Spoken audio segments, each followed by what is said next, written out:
Assalamualaikum Kak Wei hari ni berada di Store Geopark. Jadi siapa-siapa boleh sampai lagi ke Store Geopark, mari cepat-cepat dah sebab kita ada sungai bawah tanah buat ikan. Tapi sebelum kita masuk ronda-ronda toilet tu, apa kata kita pakai bedak dulu dengan Rod N Rose Hip Cushion. Barulah muka kita ni walaupun kita jalan, muka kita ni sentiasa flawless dan lembab. Dah hasilnya je.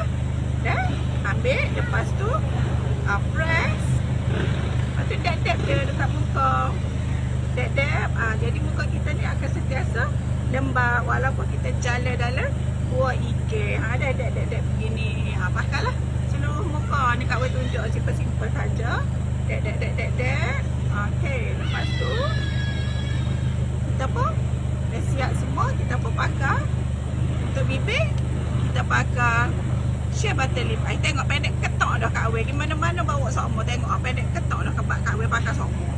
Dah lepas tu kita pun pakai. Senang ke? Di mana-mana sahaja boleh touch up muka kita.